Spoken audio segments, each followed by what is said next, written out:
March program, we are reading poems that are women's voices, poems by women poets, and there are a lot of them. So I hope that you will enjoy this. Our readers today are Sally Young, Michael Chan, Nancy Lynch, Mary Gutman, Chuck Felling, Pat Huff, Pat Rach, hopefully she will be here, and I'm Ina Lowenberg. So we begin with Sally. I'm going to read two poems today that were written by Ellen Bass. The first one is Lost Dog. It's just getting dark, fog drifting in, damp grasses fragrant with anise and mint. And though I call his name until my voice cracks, there's no faint tinkling of tag against collar, no sleek black silhouette with tall ears rushing toward me through the wild radish. As it turns out, he's trotted home, tracing the route of his trusty urine. Now he sprawls on the deep red rug, not dead, not stolen by a car on West Cliff Drive. Every time I look at him, the wide head resting on outstretched paws, joy does another lap around the racetrack of my heart. Even in sleep, when I turn over to ease my bad hip, I'm suffused with contentment. If I could lose him like this every day, I'd be the happiest woman alive. The second one is called Gate C-22. At Gate C-22 in the Portland airport, a man in a broadband leather hat kissed a woman arriving from Orange County. They kissed and kissed and kissed long after the other passengers clicked the handles of their carry-ons and wheeled briskly toward short-term parking. The couple stood there, arms wrapped around each other, like he'd just staggered off the boat at Ellis Island, like she'd just been released at last from ICU, snapped out of a coma, survived bone cancer, made it down from Annapurna in only the clothes she was wearing. Neither of them was young. His beard was gray. She carried a few extra pounds. You could imagine her saying she had to lose. But they kissed lavish kisses, like the ocean in the early morning, the way it gathers and swells, sucking each rock under, swallowing it again and again. We were all watching. Passengers waiting for the delayed flight to San Jose, the stewardesses, the pilots, the aproned woman icing Cinnabons, the men selling sunglasses. We couldn't look away. We could taste the kisses crushed in our mouths. But the best part was his face. When he drew back and looked at her, his smile soft with wonder, almost as though he were a mother still open from giving birth, as your mother must have looked at you, no matter what happened after. If she beat you or left you, or you're lonely now, you once lay there, the vernix not yet wiped off, and someone gazed at you as if you were the first sunrise seen from Earth. The whole wing of the airport hushed. All of us trying to slip into that woman's middle-aged body, her plaid Bermuda shorts, sleeveless blouse, glasses, little gold hoop earrings, tilting our heads up. This is a poem by Joy Harjo, who is the current National Poet Laureate. I wonder what you are thinking, the feathered wife asked her feathered husband. She watches as he cleans his wings, notes how he sends his eyes over the horizon to Viridian in the flying away direction. So many migrations stacked within sky memory. Her body is stirring with eggs. She tucks found materials into their nest with her beak. The nerves in her wingtips sense rains coming to soften the ground, to send food to the surface of earth. He says nothing as he wonders about the careless debris that humans make, even as it yields ribbon, floss, and string. House cats and their sporting tails.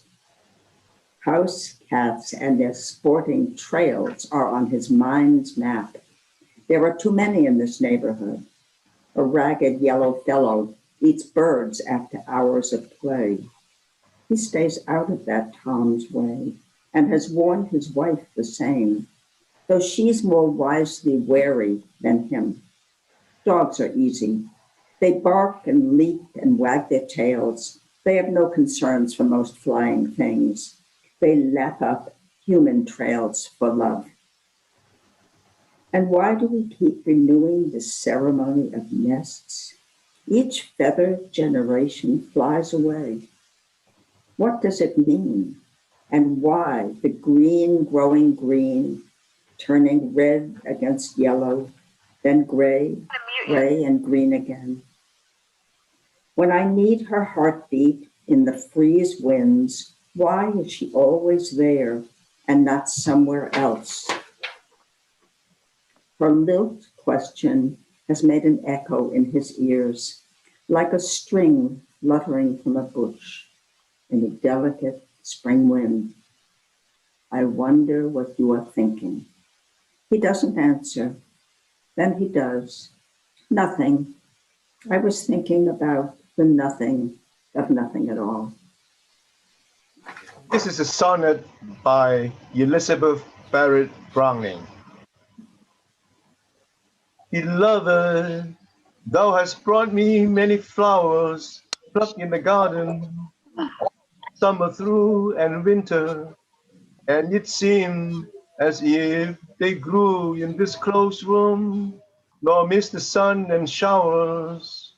So, in the light name of that love of ours, take back these thoughts which here unfolded too, and which on warm and cold days I withdrew from my heart's ground. Indeed, those beds and bowers be overgrown with bitter weeds and rue, and wait thy weeding. Yet here's eglantine, here's ivy. Take them as I used to do, thy flowers, and keep them where they shall not pine. Instruct thy eyes to keep their colors true, and tell thy soul their roots are left in mine. Before spring, they're done. The seedlings have leaves. They'll be ready soon to put out and harden off. The art is in the picking up, not to touch the spindly stems, then mulching them in terracotta pots and finding sunny beds once the frosts are over. Then it's over. The pride, however slight in giving life, that hard blowing wind outside has a sound of spring. It won't be long. No, it won't be long. There is a melancholy in the undersong. Sweet child, asleep in your cot, little seed head, there is time yet.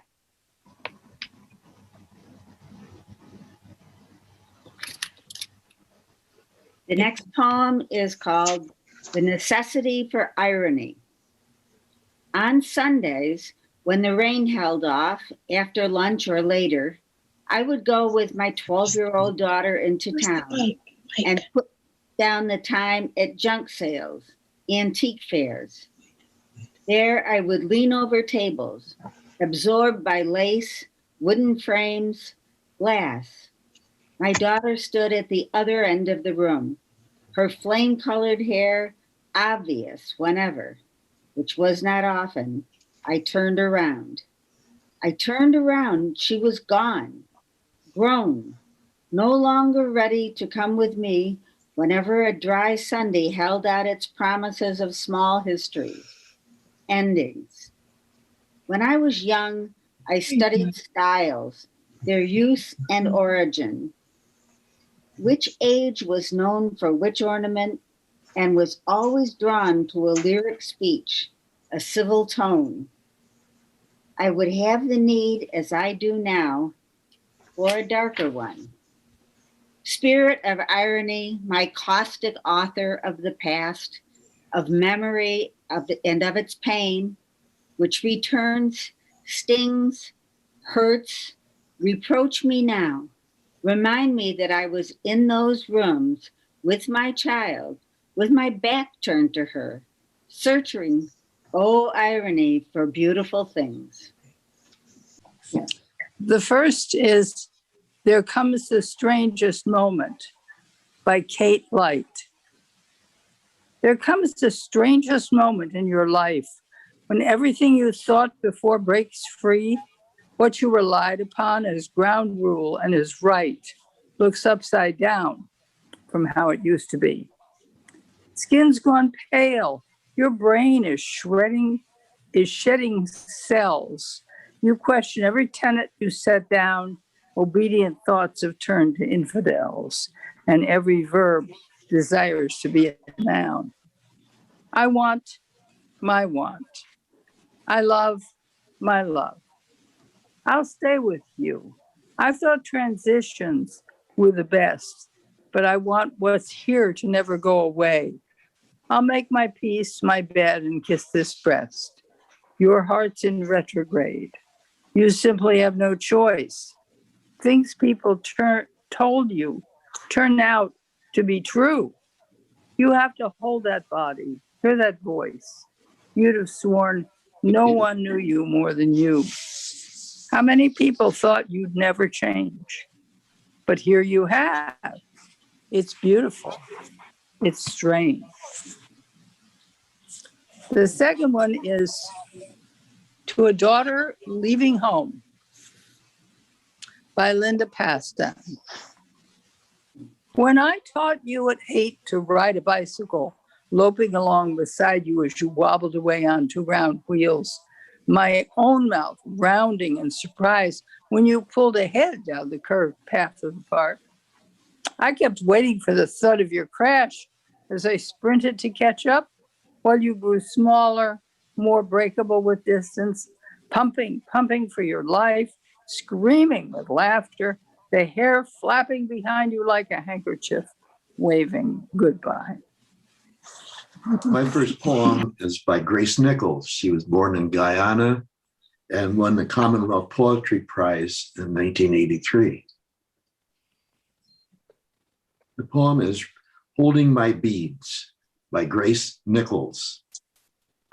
Unforgiving as the course of justice, inerasable as my scars and fate, I am here, a woman, with all my lives strung out like beads before me. It isn't privilege or pity that I seek.